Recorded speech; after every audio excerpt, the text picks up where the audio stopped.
大家好，我是丽姐，欢迎大家来听相亲故事，感谢大家的订阅。今天要给大家讲一个特别有意思的故事，关于一位上海女白领嫁到台湾后的真实感受。这个故事的主人公叫小美，是我多年前认识的一位客户，现在已经在台湾定居5年多了。小美是上海人，985高校毕业，在外企做市场总监，年薪50万往上。在上海这样的大都市，她过着令人羡慕的精致生活。但是缘分就是这么奇妙，她通过我认识了现在的台湾老公阿伟。记得第一次她跟我说要远嫁台湾的时候，我还挺担心的。毕竟在大陆这边，很多人对台湾的印象还停留在老土落后这些刻板印象中。但是小美现在告诉我，这完全是一种误解。丽姐，你是不知道，来台湾这几年，我真的对这边的生活品质和人文素养有了全新的认识。小美在视频电话里跟我分享，虽然台北的房子普遍没有上海的高档小区那么气派，但是这边的生活质量绝对不输给上海。我很好奇地问她具体表现在哪些方面。小美说，首先是这边民众的基础素质特别高。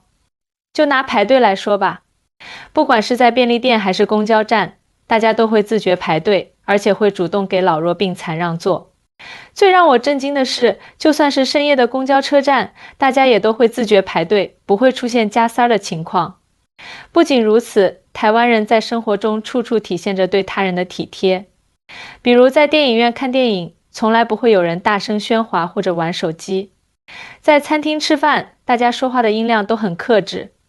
就连在路上走路，人们也会注意避让，不会推推搡搡。小美说这些细节真的特别打动她。记得刚到台湾时，她不小心在便利店把饮料打翻了，正手忙脚乱的要去拿纸巾。结果店员和周围的顾客都很热心的帮她处理。他们不是做给谁看，这种助人为乐的行为是发自内心的。说到工作环境，小美现在在台北一家广告公司上班。她说台湾的职场文化跟大陆也很不一样，这边加班的情况比较少，更注重工作效率和质量，而且同事之间的关系很单纯，没有那么多职场潜规则。老板也会很尊重员工的个人时间，不会随便在下班时间找你。不得不说，听完小美的分享，我对台湾的印象也有了很大改观。确实，我们不能用落后与否来简单评判一个地方。有时候更重要的是那些看不见的文明与素养。小美说，来台湾最大的收获就是学会了用更包容和开放的心态看待事物。其实两岸都有各自的优点，关键是我们要互相理解，取长补短。说到台湾的生活质量，小美给我举了很多具体的例子。丽姐，你知道吗？台湾这边的医疗服务真的特别好，看病不用排长队，医生会很耐心地跟你解释病情，而且医疗费用也很平价。小美说，她有一次晚上发烧，去了住家附近的诊所，让她惊讶的是，诊所晚上9点还开着，医生不但细心诊治，还主动询问她的饮食起居习惯，给出很多实用的建议。最让我感动的是，医生知道我是大陆来的，还特意用普通话跟我交流，生怕我听不懂。在台湾，就医体验确实很温馨，诊所和医院的环境都很整洁，工作人员的服务态度也都很亲切，他们不会让你感觉是在看病，更像是在跟朋友聊天。而且这边的医保制度很完善，基本上看病都不会太贵。谈到教育方面，小美的孩子现在在台北读小学。这边的教育理念跟大陆很不一样，更注重培养孩子的独立思考能力和创造力。老师不会给孩子太大的课业压力，而是鼓励他们多参与户外活动，发展兴趣爱好。小美说，台湾的学校经常会组织学生参观博物馆、美术馆，或者去户外写生。孩子们在快乐中学习，不会觉得学习是一件痛苦的事情。现在我儿子特别喜欢画画和弹钢琴，这些都是他自己想学的。在环保意识这一块，台湾也做得很到位。这边的垃圾分类制度特别严格，但是大家都能自觉遵守。每天固定时间会有垃圾车来收垃圾，车上还会放音乐，感觉很有趣。小美说，台湾人特别注重环保，很多人都会自带购物袋和环保餐具。超市的塑料袋都要收费，路边也很少看到垃圾。这种环保意识是融入到日常生活中的。交通方面，台北的公共交通也很发达，捷运和公交车都很准时，车厢内也很干净。最重要的是，这边的司机和乘客都很有礼貌，不会出现抢座位或者大声喧哗的情况。小美特别提到，台湾的机车文化很有特色。虽然大家都骑机车，但是都会遵守交通规则，不会闯红灯或者随意变道。而且机车停放也很有序，不会像大陆一样到处乱停。说到饮食文化，台湾的美食也是一大特色。这边的小吃很多，而且价格都很亲民。夜市文化也很有意思，但是摊贩都很讲卫生，不会出现地沟油之类的问题。而且台湾这边的服务业真的很贴心，小美说，不管是便利店还是餐厅，服务员都会很热情地跟你打招呼，用敬语跟你交流，他们不是做样子，而是发自内心的想要提供好的服务。说到台湾的房价问题，很多大陆人觉得台北的房价比不上北上广深，但小美说这种认知其实有偏差。丽姐，台北的房子虽然单价没有上海那么高，但是居住品质却很好。这边的房子普遍都是精装修，而且非常注重细节。小美家住在台北市内的一个住宅区，她说这边的社区环境特别好，小区里有很多绿植，每天都有人打扫，地下车库也都规划得井井有条。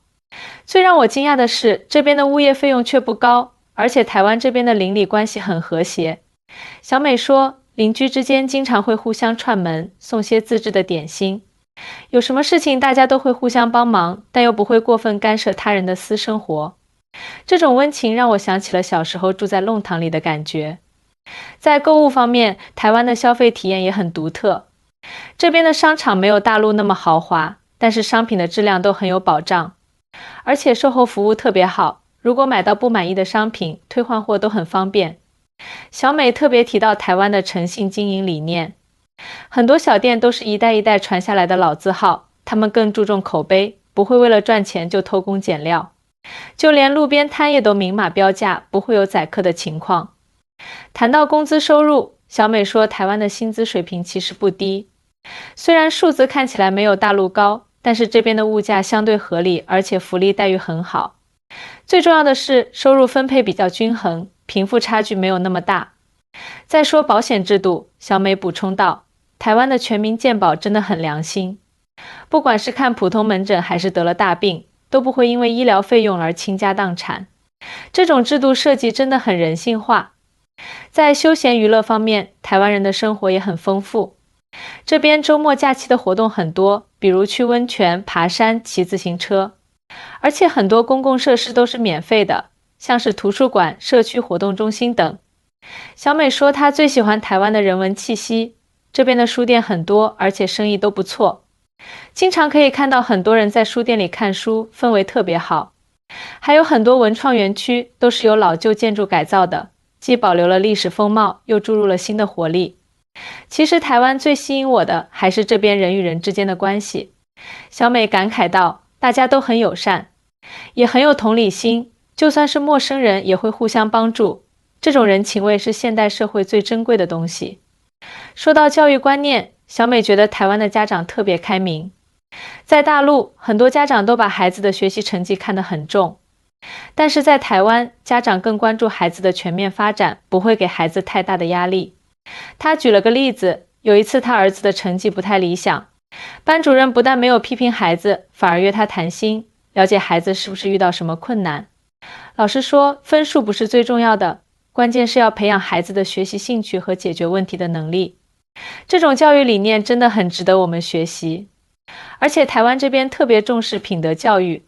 小美说，学校会教导孩子们要尊重他人，爱护环境，懂得感恩。这些看似很基础的东西，却是一个人一生最重要的品格。在养老方面，台湾也有很多值得借鉴的地方。这边的养老院环境都很好，而且护工都经过专业培训，老人家在里面不会感到孤单，每天都有各种活动。最重要的是，费用也都在普通家庭可以承受的范围内。小美说，她婆婆就住在离他们不远的一家养老院里。婆婆说，她在那里过得很开心，每天可以跟其他老人家一起聊天、做手工、打太极。护工们也都很贴心，会关心她的饮食起居，陪她聊天解闷。谈到生活态度，小美觉得台湾人很会享受生活。这边的人不会特别追求物质享受，但是对生活品质要求很高。比如说喝咖啡，他们更在意的是那种悠闲的氛围，而不是咖啡店的装修有多豪华。再比如说穿着打扮，小美补充道，台湾人不会刻意追求名牌，但是很注重整体搭配。他们更看重衣服的舒适度和实用性，而不是价格有多贵。这种务实的消费观念我觉得很健康。在文化传承方面，台湾也做得很好。这边很多传统节日都会举办庙会活动，年轻人也都很乐意参与。而且这些活动不是为了赚钱，更多的是为了传承文化，让下一代了解自己的根。小美说，她最欣赏台湾人对待传统文化的态度。他们既保留了传统的精髓，又能与时俱进。比如说一些老街区，既保留了古建筑的外观，里面却是现代化的设施。这种新旧结合的方式很有意思。说实话，来台湾之前，我对这边的印象还停留在老旧落后的阶段。但是真正生活后才发现，发展不只是看高楼大厦，更要看人文素养。小美感慨道，丽姐，其实在台湾生活这么多年，最大的感受就是这边的整体社会氛围很温和。小美说，虽然人们对很多事情都有自己的看法，但是都会用理性的方式表达，不会过于极端。她特别提到台湾的政治氛围，即使是持不同立场的人，在日常生活中也能和平相处。大家都明白，政治观点的不同不应该影响人与人之间的关系。这种包容和理性的态度真的很难得。在公民意识方面，台湾民众也表现得很成熟。这边的人都很关心公共事务，但不会偏激。比如说对一些社会议题，大家都会理性讨论，提出建设性的意见，而不是一味的批评或者抱怨。还有一点让我特别感动，小美说，就是台湾人对弱势群体的关爱。这边的无障碍设施很完善，而且人们都会主动帮助需要帮助的人。这种同理心是发自内心的。谈到两岸文化差异，小美觉得各有特色。大陆发展得很快，很多方面都很先进，但是台湾在人文关怀、环境保护这些细节上做得更好。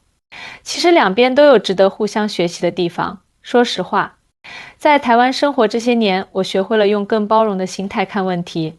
小美感慨道，以前总觉得发展就是要高楼大厦，现在才明白，文明的内涵远不止于此。小美还提到，台湾的新闻媒体也很有特色。